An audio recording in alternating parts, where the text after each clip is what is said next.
welcome again to my show. Great that you could be with me. Now, today I want to talk about Pauline Hanson. Now, a revolting subject, I admit, and a subject which I'm reluctant to give any airtime to whatsoever. But when it comes to identifying a revolting human being, I find it's really helpful sometimes just to talk about how revolting they are, or at least about behaviours that are appalling and certainly need to be made public if you didn't know about them already, or at least deserve some sort of commentary. So I'm going to comment on a behaviour which happened during the week in relation to Pauline Hanson. Now, this was the first week of Parliament. It was a pretty exciting week in that it was a new Parliament, a new government, and that we had question time with Anthony Albanese, who I think did quite well, quite frankly. And Peter Dutton looked pretty damn stupid, but that's the way Peter Dutton tends to look most of the time. And the government, the opposition rather, wanted to focus on the CFMU and something that they considered to be a little bit of a scandal for Albanese's government. They focused on that, went absolutely nowhere, proved to be an absolute waste of time. I thought Anthony Albanese was calm, relatively speaking. He did get upset at Dutton at one particular point, which of course was highlighted by the media, particularly Sky News. But on the whole, I thought he did a really good job. Not bad effort for week number one. But the real controversy took place in the Senate, where it is tradition that at the beginning of each session they have the Lord's Prayer, and now they have recognition of Indigenous lands and welcome to country. And I think it's a great idea, needs to be celebrated. Today, for example, we had Anthony Albanese talking about the referendum to include Indigenous people in the Constitution and give them a voice to Parliament. And it was a fabulous. I'll be doing a session on that at some particular point later. Excuse me. So it was an important week for many, many reasons. But I just want to highlight the detrimental effect Pauline Hanson had and what this actually means, I think, to those of us who, for whatever reason, sit on the woke side of politics. I'd love to have a conversation about woke, because it always impresses me that whenever you are on a progressive side of politics, you are supposedly woke, whereas I think if you're on the right side of politics and you disagree with what they're saying on the left, you're asleep. So we have woke, aware, comprehending what's going on in the world, being able to articulate the issues quite clearly, generally looking for change for those people that generally don't have a voice. And then there's the sleep side, which is usually the right of politics, who are simply criticising those people who are awake. So, but in the Senate, Pauline Hanson chose to walk out when they did the welcome to country thing. And she's this, and you know, the question really was this a racist response? Well, actually, yes, it was. It was quite racist. Pauline Hanson has not hidden her racist tendencies since she first stepped foot in Parliament for the first time back in the 90s or whenever it was. And she gave that speech about Asians and how Asians should not be in this country. She's a racist individual. There's no disputing that whatsoever. But then she decides to make this particular point by walking out. Now, Sky News, of course, got onto that. They thought this was something they really needed to get their teeth into, and they needed to make a bit of a big deal of it, which is a bit bizarre because I am. But I thought I'd just play a little bit of what Chris Kenny had to say about this and kind of just talk about it as Chris is telling us and providing his wisdom to us all. Today we saw the ugly spectre of racism being bandied about. The racism charge was levelled at Pauline Hanson by a senator who's been one of the most divisive politicians in Canberra so far in her short career, Lydia Thorpe. Now, it all stems from the following incident. You'll be able to hear it in this clip as the Senate President, Sue Lines, acknowledges Indigenous custodians, Senator Hanson arcs up and storms out. For thine is the kingdom and the power and the glory for ever and ever. Amen. I acknowledge the Ngunnawal and Ngambri peoples who are the traditional custodians of the Canberra area and pay respects to elders past and present of all Australia's Indigenous peoples. Thank you. So out went Pauline Hanson. Now, she, like many Australians, think there's too much of this welcome to country and Indigenous acknowledgement. She thinks it's just too prevalent. So what she did, of course... Now, I would like to know what survey Chris has done that would determine that we are spending too much time being objecting, if you like, to those issues around people walking out of Parliament. Well, no one objects to that. Oh, yes, we do. We all object to that, and particularly where they object to the welcome to country. Now, we need to acknowledge that welcome to country has not been something that we've done traditionally in this country. It's only been in the last few years that we've adopted it. Any meetings that I have, we do welcome to country because it's significant that we acknowledge the most, the largest culture, continuing culture in the world, and that we also acknowledge them because we've treated them so badly.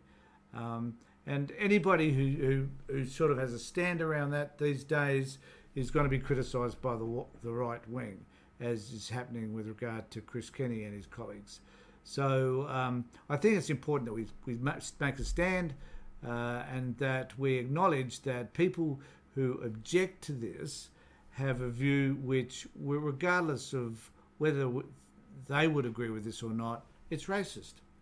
Or they have trouble coming to terms with the fact that we have Indigenous and First Nations people in this country who have been subjugated to a whole host of white colonial laws and rules.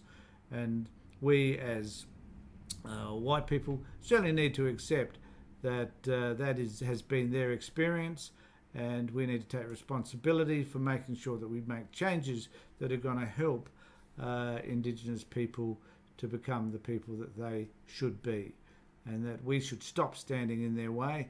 And I'm hoping that as time progresses now with the Labor government, this will take place. Us woke people will be doing that. The sleeping people on the right will be trying to get in our way. And here's Chris, busily trying to do his best to get in our way. Storming out and yelling out like that was unruly, it was rude, but it does reflect a concern a lot of Australians have, even some Indigenous Australians. And it's not racist. This is not a racist sentiment. This is people resisting a new push for constant recognition that they don't like, that they think is overdone, that they think is like social engineering. Now, I don't agree with them. I like the recognition of Indigenous heritage within reason. But I think that is an amazing concession for Chris to take. But you notice he says within reason. So he kind of accepts that to some extent he's not racist, but then if you want to push it just a bit further, I guess he's trying to tell us that perhaps he may be racist, but because he's not racist in some form or another, does that mean that he's totally not racist? Chris seems to think so. not everyone feels that way. Not everyone agrees. Some people feel they're being dragooned into making a stand or agreeing with a practice, and if they object, then they're branded as bigots. This is not on. It's just like the NRL... Actually, Chris, it is on. If you object to someone's behaviour, which is acknowledging their right to be heard, given that they have been suppressed and repressed for so long, and that you want to show respect to them in some form or another, whether it be acknowledging them just generally or acknowledging First Nations people in Parliament, you're doing them you are, I guess, saying to Indigenous people, we acknowledge what we've done to you and what our forefathers have done, and we're going to make sure we're not going to do that to you at any time in the future.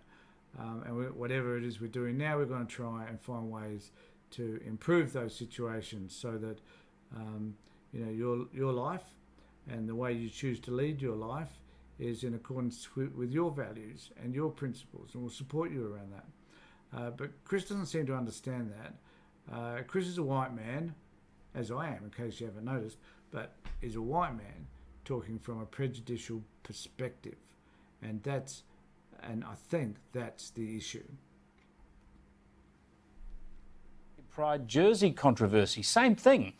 People should not have to join a virtue signalling campaign. And if they choose not to, they don't deserve to be branded as bigots. But Senator Thorpe was very quick to tweet that this was racism rearing its ugly head, and that the way to make Parliament safer was to get rid of racism.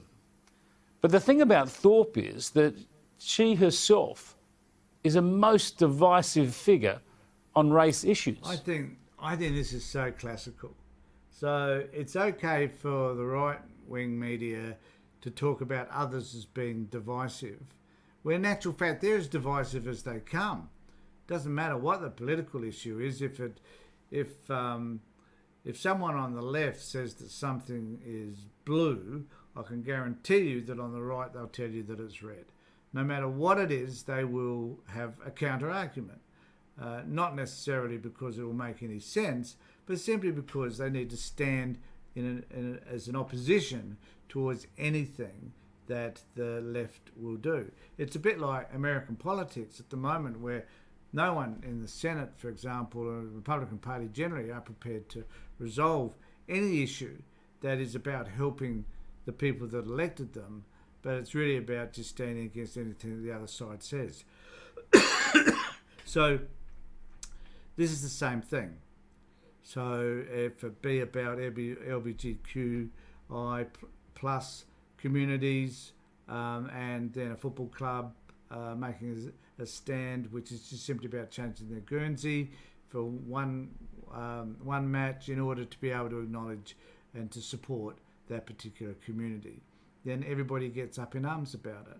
And he has to draw that comparison here. I think there is a reasonable comparison to make, even though I would suggest that they are different issues entirely.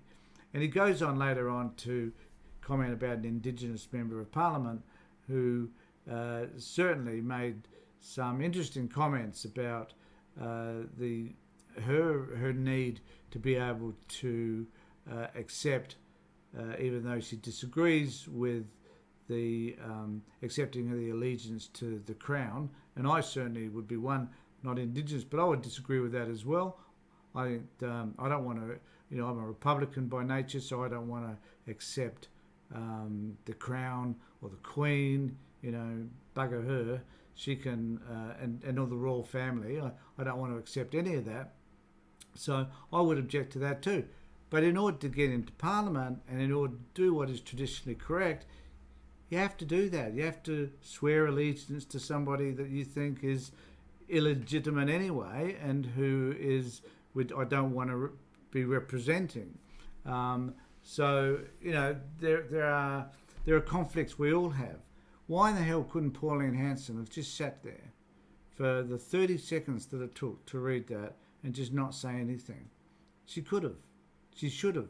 But she chose not to, because she wanted to let everybody know, all those people that support her, that declining number of people that support her, she wants them to know that she's racist and that she's going to support all of their racist views. Now, I'd be interested to know what you think. If you would like to subscribe, please do to my channel so that you can get notifications of other pearls of wisdom that I might have in future posts. So thanks everybody, thanks for being with me, take care, look after yourselves, and more importantly, be safe.